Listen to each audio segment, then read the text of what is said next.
Hola, buenas tardes, amados hermanos y amadas hermanas. En esta hora, eh, pues les doy la bienvenida una vez más para estudiar acerca de las mujeres de la Biblia, y en esta ocasión estaremos hablando de la sierva de Naamán.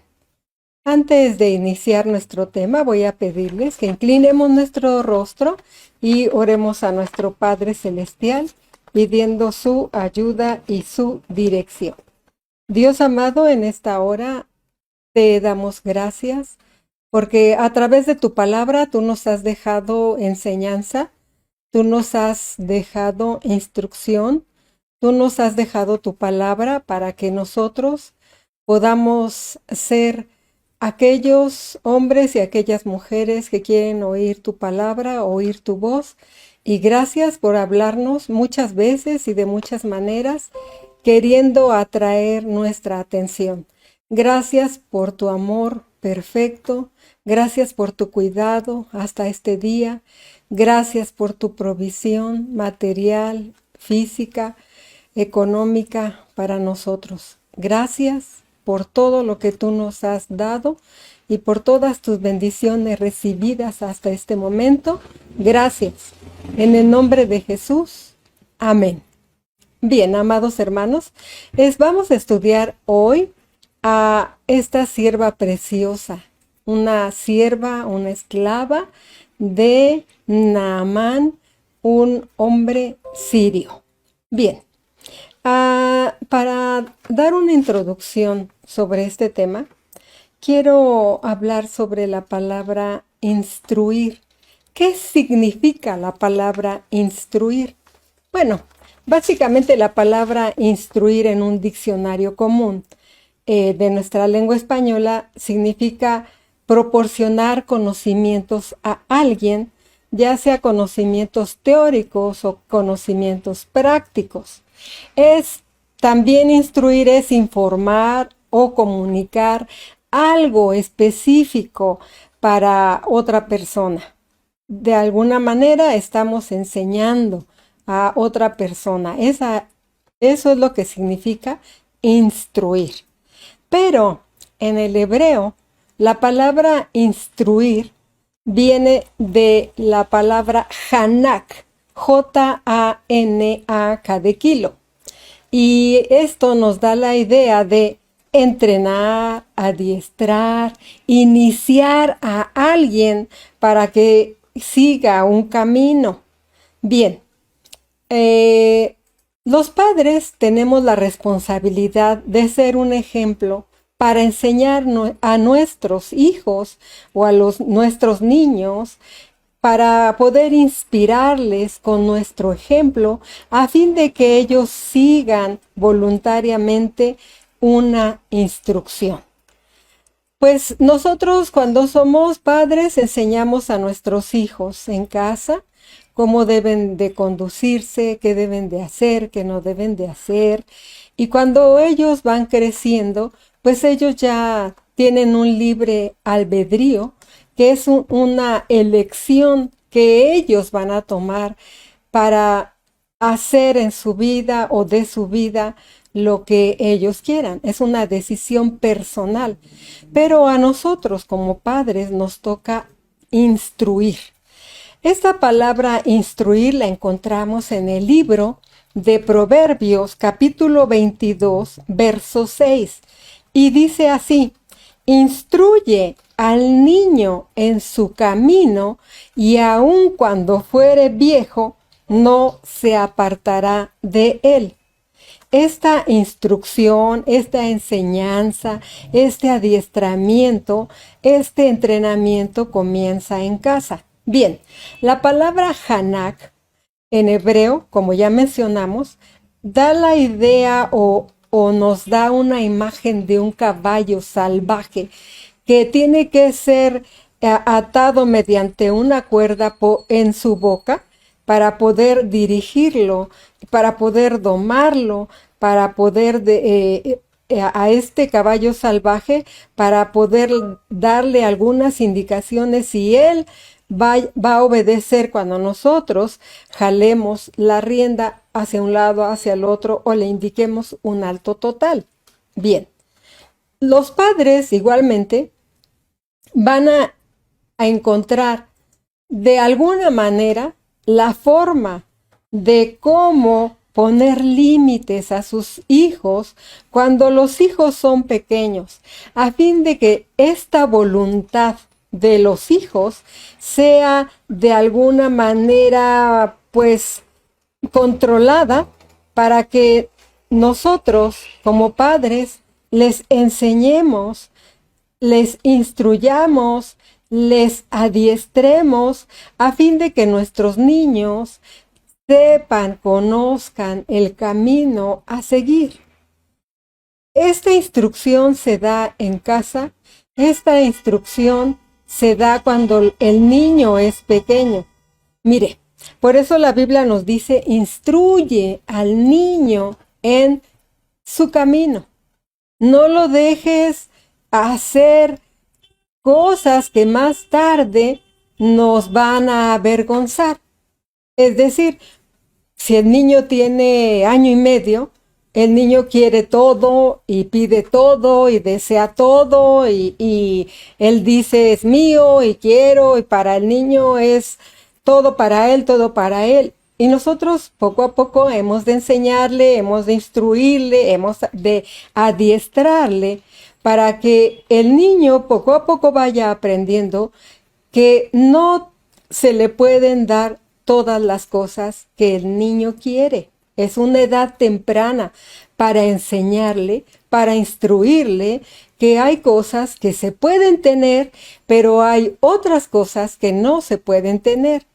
Porque en algún momento, un ejemplo, podemos estar en un supermercado y pues él puede ver un juguete grande, bonito, le gusta, le llama la atención y él va a decir, dámelo, yo lo quiero, llevémoslo a la casa, y en algún momento pues tú no estás con el dinero en ese momento en la mano, con la disposición de comprarlo. Entonces el niño puede ser que se tire al piso, te haga un berrinche y entonces tú tienes que haberle ya instruido al niño en casa que hay cosas que sí se pueden obtener y hay cosas que no se pueden obtener. Entonces él va a entender que en ese momento no es el momento ni el tiempo para comprar lo que él anhela, desea en ese centro comercial.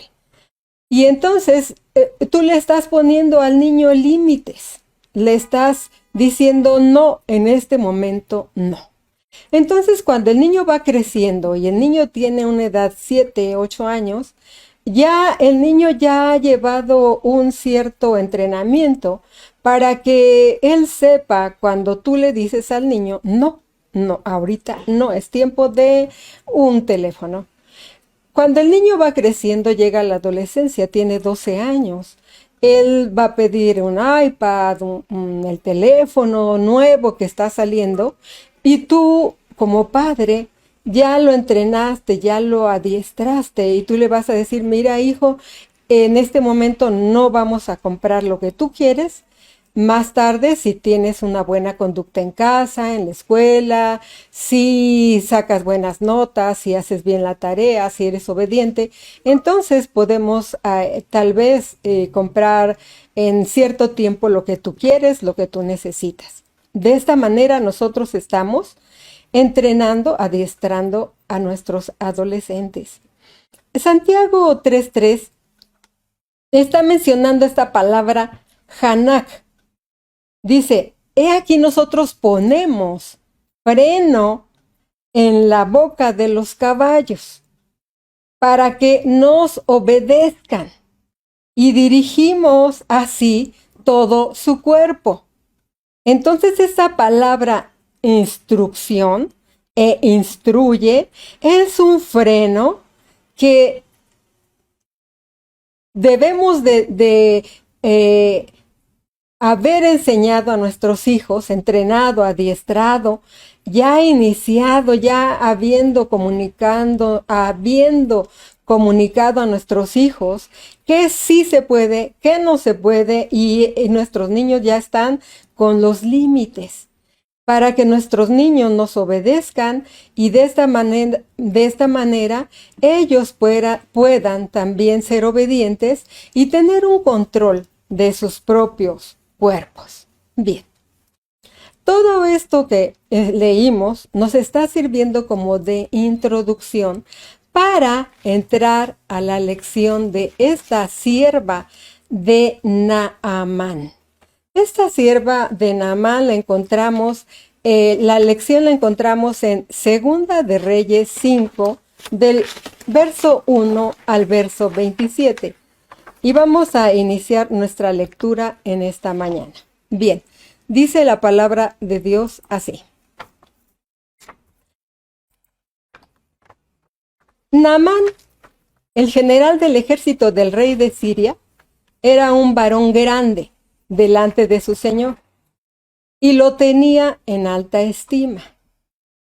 Bien, Naamán era un general del ejército de Siria.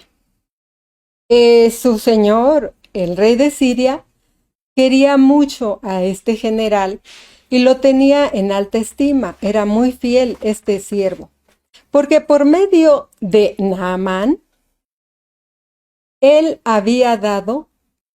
porque por medio de él había dado Jehová salvación a Siria. Era este hombre valeroso en extremo. Miren, este hombre era un hombre principal de Siria, valiente. Pero aquí en esta última frase dice que era leproso. En la antigüedad, en Israel, el que una persona fuera leprosa era mucho problema, era mal vista, y al parecer la gente que tenía lepra en Israel era porque había cometido algún pecado. Pero en Siria no era mal vista una persona que tenía lepra, como este Naamán, capitán del ejército del rey de Siria. Bien, pues en este contexto encontramos a Naamán. Y el verso número 2 nos dice, de Siria habían salido bandas armadas y habían llevado cautiva de la tierra de Israel a una muchacha, la cual servía a la mujer de Naamán. Esta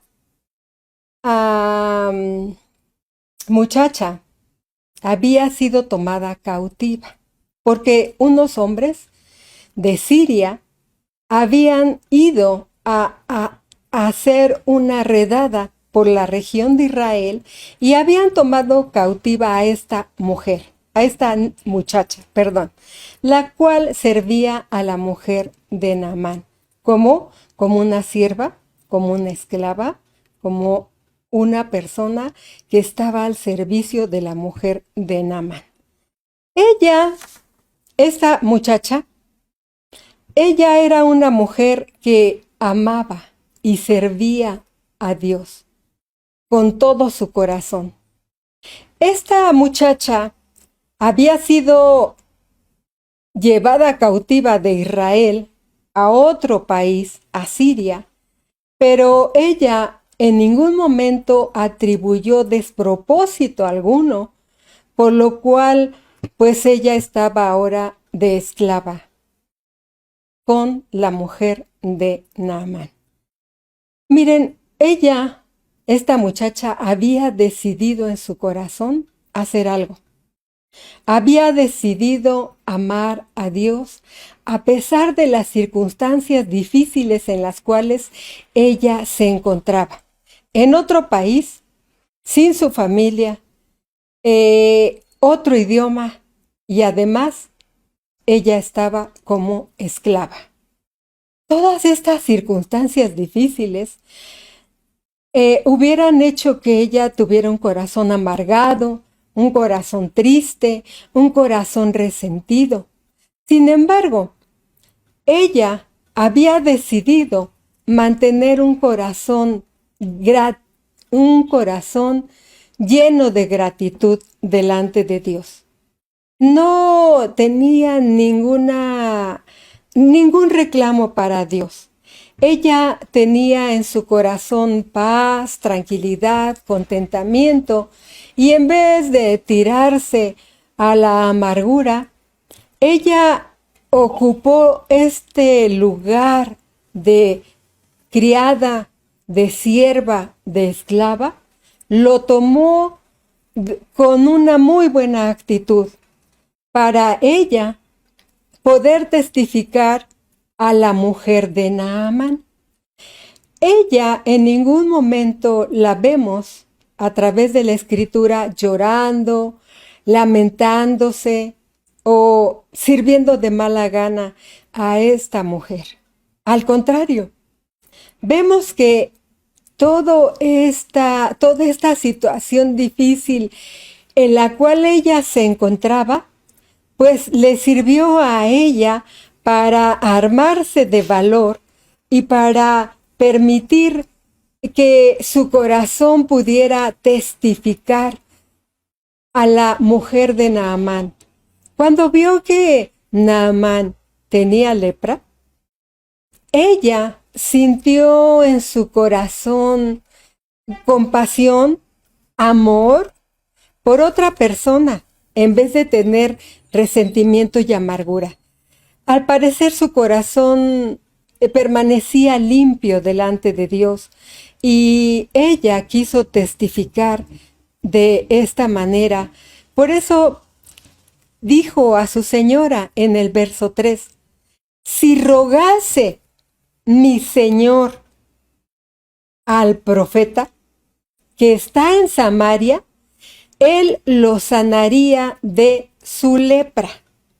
Ese fue el testimonio que esta jovencita pudo dar en medio de su cautividad.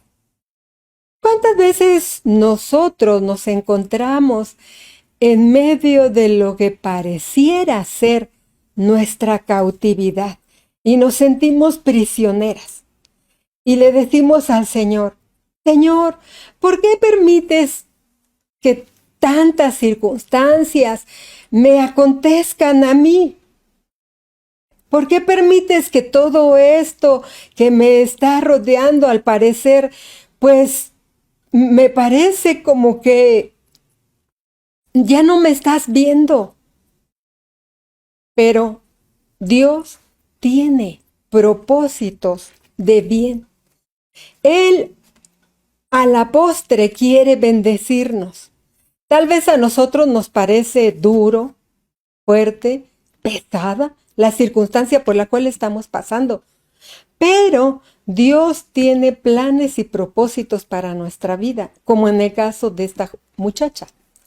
Ella pudo testificar a su señora, diciéndole, hay un profeta en Samaria, y si ustedes van y le ruegan al profeta, él lo va a sanar de su lepra. Vemos que esta muchacha, estuvo dispuesta a que las circunstancias no la aplastaran, no la hicieran menguar en su fe, sino ella estuvo dispuesta a dar buen testimonio a la mujer de Naamán, a Naamán, a los siervos de Naamán y aún a Eliseo. Pues lo que esta muchacha estaba haciendo era tener o llegar a tener un impacto en la vida de cada una de las personas que le rodeaban.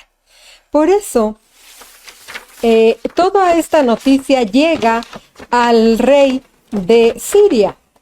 Vemos en el verso 4, que no está escrito, dice que Naamán va con el rey y le dice, bueno, hay una muchacha de Israel que me ha dicho que vaya a la tierra de Israel y que allá hay un profeta. Y que si yo voy a ver ese profeta, pues entonces yo voy a ser sano de mi lepra. Entonces el rey de Siria tomó cartas y se las envió al rey de Israel. Verso 6. Tomó también cartas para el rey de Israel que decían así: el rey de Siria envía cartas. Cuando lleguen a ti estas cartas, sabe por ellas que yo envío a ti mi siervo Naamán para que lo sanes de su lepra. Bien, cuando el rey de Israel leyó las cartas, rasgó sus vestidos y dijo: ¿soy yo Dios que mate y dé vida, para que éste envíe a mí a que sane a un hombre de su lepra? Considerad ahora y ved cómo este hombre busca ocasión contra mí. Pero realmente no estaba buscando ninguna ocasión contra él. Bien, vamos a avanzar al verso siguiente. Dice: cuando Eliseo, el varón de Dios, oyó que el rey de Israel había rasgado sus vestidos, envió a decir al rey: ¿por qué has rasgado tus vestidos? Venga ahora a mí y sabrá que hay profeta en Israel. Y vino Naamán, verso 9, con sus caballos y con su carro, y se paró a las puertas de la casa de Eliseo. Entonces, Eliseo le envió un mensajero, diciendo: ve y lávate 7 veces en el Jordán, y tu carne se te restaurará y serás limpio. Entonces Naamán se fue enojado, diciendo: he aquí yo decía para mí, saldrá luego el profeta, y estando en pie invocará el nombre de Jehová su Dios, y alzará su mano, tocará el lugar y sanará la lepra. Miren, muchas veces nosotros somos así, como Naamán. Suponemos que las cosas deben de hacerse a nuestra manera. Y cuando no se hacen las cosas a nuestra manera, como nosotros hemos pensado, entonces hay enojo, como Naamán. Y Naamán se fue enojado, diciendo: no, yo decía, debe de salir el siervo Eliseo, debe de venir a mí, y estando de pie delante de mí, él debe de invocar el nombre de Jehová, debe de alzar su mano, debe tocar el lugar en donde yo tengo la lepra, y yo voy a sanar. Esa era la manera en que Naamán pensó que podría ser sano, pero los planes de Dios son diferentes.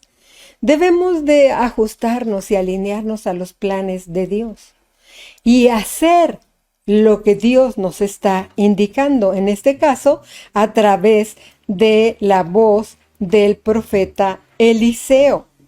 Entonces Naamán dijo: Abana y Farfar son 2 ríos que están en Siria, en Damasco. ¿No son mejores que todas las aguas de Israel? ¿Por qué me tengo que ir a meter a un río Jordán que no tiene aguas limpias?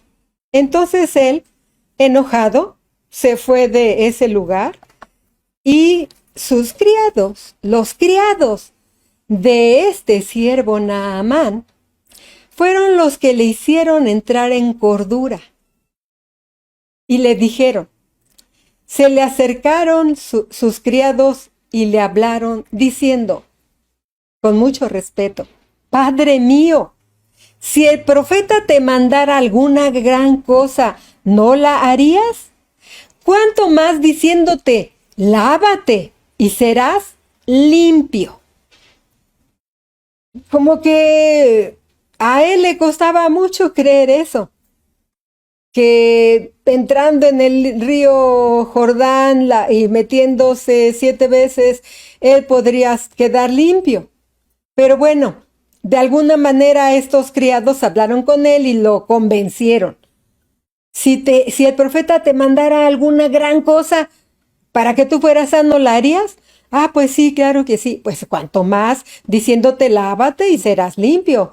Lo convencieron y él descendió y se zambulló 7 veces en el Jordán, conforme a la palabra del varón de Dios, y su carne se volvió como la carne de un niño y quedó limpio. ¡Qué hermosa experiencia! Tuvo que someter su orgullo, su incredulidad, tuvo que descender, tuvo que zambullirse 7 veces, como lo había indicado el siervo de Dios, Eliseo, y su carne se volvió como la carne de un niño y quedó limpio. ¿Cómo es la carne de un niño? La carne de un niño es suave, es limpia, muy tersa, no como la carne de la gente que vamos creciendo, haciéndonos mayores. Es una carne pues que se ve muy tersa. Así quedó la carne de Naamán. No sabemos tampoco la edad de Naamán, pero su carne se volvió como la carne de un niño y quedó limpio, limpio, limpio. Entonces, este varón dijo lo siguiente: volvió al varón de Dios, Naamán, a Eliseo, él y toda su compañía, y se puso delante de Eliseo y dijo: he aquí, ahora conozco que no hay Dios en toda la tierra, sino en Israel. Este varón, Naamán, reconoció que no hay otro Dios en toda la tierra, sino en Israel. Es decir, fue cambiado desde adentro hacia afuera. Naamán reconoció al Dios de toda la tierra, al Dios que hizo los cielos, al Dios que hizo la tierra, al Dios que es capaz de sanar. En aquellos días la lepra era una enfermedad incurable y ahora él estaba limpio, sano, su piel se había vuelto como la carne de un niño y todo él estaba limpio. Él reconoció al Dios de Israel a causa del testimonio, del buen testimonio de una muchacha israelita que había llegado a su casa a servir con una actitud correcta, a dar buen testimonio, a no quejarse ante las circunstancias difíciles por las cuales ella estaba pasando, a no tirarse a la amargura, sino a reconocer que el soberano Dios de toda la tierra gobierna y que Dios está en control de todas las cosas. Y ella no sabía qué iba a pasar más adelante con su propia vida, y aún así ella pudo dar testimonio del Dios vivo, del Dios verdadero, del Dios de Israel. A pesar de sus circunstancias, ella testificó, ella confió, ella permaneció amando a Dios, no culpando a Dios por las circunstancias difíciles por las cuales ella estaba atravesando en este momento, lejos de su familia, lejos de su ciudad, lejos, en otro país, con gente ajena. Ella supo estar en compañía de estas personas, supo testificar Ella de esta manera glorificó a Dios, de esta manera testificó, y este varón Naamán le dice a Eliseo: te ruego que recibas ahora algún presente de tu siervo. Mas él dijo: vive Jehová, en cuya presencia estoy, que no lo aceptaré. ¿Por qué? Bueno, podemos pensar que Naamán debía aprender una lección. Las cosas de Dios no son o no necesitan ser pagadas. Dios da regalos. Dios da abundantemente. Dios no está vendiendo, ni quiere que nosotros andemos cobrando por hacer algún bien para que la gente obtenga algún beneficio. Claro, Naamán llevaba riquezas, llevaba oro, llevaba vestidos y llevaba cargamento para darle a este Eliseo. Pero Eliseo quería darle una lección a Naamán. Los regalos de Dios son gratuitos. Tú no das nada para que a ti te den un regalo. Tú nada más dices gracias porque alguien llega con un regalo y te lo da. Muchas gracias. Y eso es lo que quiere Dios de nosotros. Un corazón agradecido. Un corazón que esté rendido a Dios. Por eso Naamán le instaba para que aceptara a Eliseo alguna cosa, pero él no quiso, no recibió nada de parte de Naamán. Entonces, en el verso 17 dice que de ahí en adelante Naamán le dijo a Eliseo: yo te ruego que me perdones cuando yo esté con el rey y el rey vaya a adorar a su Dios. Perdóname si yo, pues porque tengo que entrar a donde va a entrar el rey a adorar a su Dios, a su ídolo. Yo te ruego que me perdones si yo entro a ese lugar y si acaso yo me llego a inclinar. Perdónenme. Yo sé y reconozco que no hay Dios en toda la tierra, sino en Israel. Pero tengo un trabajo y en ese trabajo pues yo tengo que llevar al rey a donde el rey me pida. Yo tengo que acompañarlo y estar con el rey. Y no había ningún problema con Naamán, porque él en este verso 15 vemos que él estaba reconociendo al Dios de Israel como su Dios, como su Señor. De esta manera, esta sierva pues pudo evangelizar a Naamán, a la esposa de Naamán, a los siervos que vieron cómo Naamán entró al río Jordán con su lepra y cómo vieron el milagro cuando Naamán salió del río sin su lepra. Imagínense el impacto.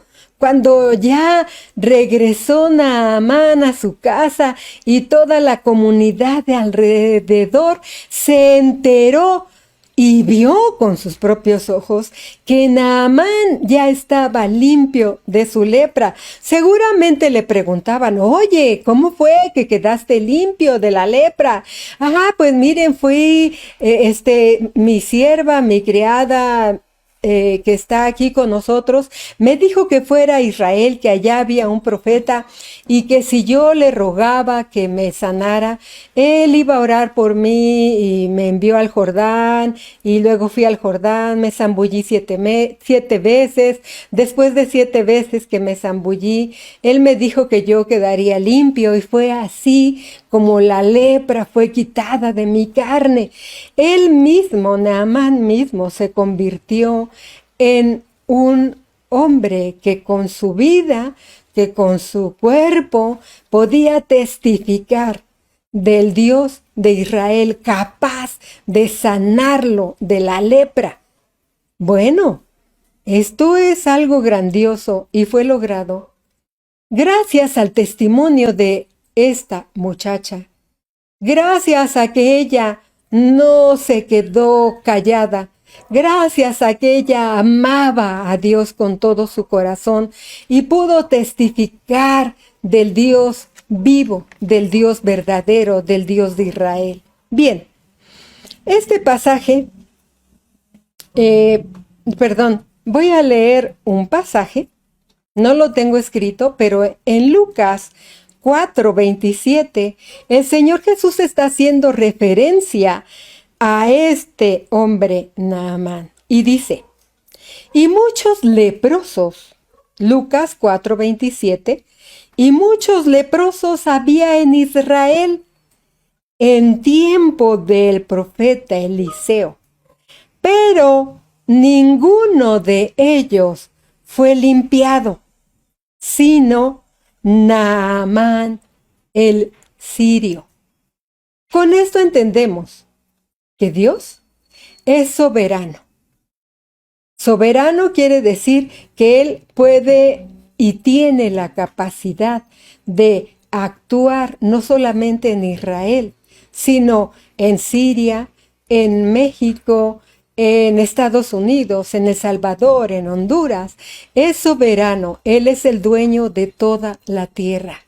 Y a cualquier persona que tenga necesidad en su corazón, necesidad de sanidad en su cuerpo, en su carne, como lo tuvo Eliseo, o que tenga necesidad, como esta sierva, como esta mujer que fue llevada cautiva a otro país, que tenga necesidad en su corazón de ser libre de la amargura, de la tristeza, del dolor, de la desesperación, de desconsuelo, de cualquier problema mental, físico, económico en el cual las personas se encuentren, Dios es capaz y es soberano para actuar de acuerdo a la necesidad que cada uno de nosotros, de ustedes, tengan. Especialmente inicié el tema hablando sobre la instrucción y voy a terminar hablando de la instrucción. Somos nosotras, las madres, los padres, los encargados de enseñar, instruir, corregir, dar dirección a nuestros hijos, poniéndoles límites, como la palabra de Dios lo dice. Instruyamos a nuestros niños en su camino, para que cuando fueren viejos no se aparten de él. Nosotros somos los responsables en darles la instrucción en una edad temprana, cuando ellos son pequeños. Hay una etapa entre la niñez y la ancianidad o ser viejo. Esa etapa es la adolescencia y la juventud. En la etapa de la adolescencia nuestros hijos experimentan cambios, pero si ellos están enseñados, instruidos, como vimos en la palabra de Dios, con la palabra Hanak, estamos poniéndoles límites, cuando ellos entren a estas etapas de cambios, no van a sufrir. Nosotros hemos de guiarles, hemos de enseñarles el camino recto, hemos de ponerles límites. Y de esta manera nuestros hijos van a llegar a ser viejos y aun cuando sean viejos no se van a apartar de el camino que nosotros con el entendimiento y la sabiduría, la gracia de Dios, les hemos enseñado. Así que es nuestra responsabilidad como madres, como padres, guiar, instruir, educar, corregir y poner límites a nuestros hijos en la edad temprana. Si nuestros hijos ya no son unos niños, ya son entre adolescentes y jóvenes, pidámosle a Dios entendimiento y sabiduría, y Él, que es el dueño de la sabiduría, nos la va a dar para poder guiarles y para poderles dar el consejo en este tiempo. Cuando ya nuestros hijos son adultos, ellos vendrán a nosotros. Si nosotros hemos dado un buen ejemplo, les hemos instruido, enseñado, guiado, corregido, ellos van a venir a nosotros y nos van a decir, ¿qué hago con mi hijo? ¿Qué hago en este problema que tengo? Y pidamos a Dios dirección y sabiduría para saber qué consejo podemos darle a nuestro hijo cuando ya él no está en casa, se ha casado o está fuera de casa por cualquier circunstancia, por el trabajo, por el estudio, para que él pueda ser un muchacho que llegue a la vejez teniendo la instrucción y la enseñanza de nuestro amado Dios. Con esta enseñanza, pues terminamos el día de hoy y ruego que Dios esté con ustedes. Vamos a terminar haciendo una oración. Dios amado, gracias, muchas gracias, porque tú nos has dado instrucción, porque tú nos has dado enseñanza, porque tenemos tu palabra que es actual, porque tenemos, Señor, también la palabra profética más segura, la cual, Señor, tú nos has dicho que si nosotros aprendemos a instruir a nuestros hijos de pequeños, ellos no se apartarán de ti cuando fueren viejos. Ayúdanos, Señor, a ser sabios, a ser prudentes, a enseñarles como tú quieres, a instruirles. No queremos, Señor, enseñarles con nuestra sabiduría humana, sino queremos llevarlos a través de tu palabra, como tú, Señor, nos muestras y nos dices, tarde, mañana y noche, hablarás de él cuando andes en el camino, cuando te sientes, cuando te acuestes, cuando te levantes, cuando andes en el campo. Tenemos que usar todos los tiempos que tú nos permitas tener a nuestros hijos en el hogar para que ellos sean instruidos en tu palabra. Y cuando ellos sean mayores y tomen una decisión o tengan que tomar una decisión, queremos ponerlos en tus manos para que tomen la decisión más correcta de seguirte a ti, porque tú eres el principio de toda la sabiduría. Y a ti, Dios amado, te damos gracias por tu palabra, y a ti toda la gloria, en el nombre del Señor Jesús. Amén. Amados hermanos y amadas hermanas, Dios les bendiga en esta noche. Los esperamos la próxima semana.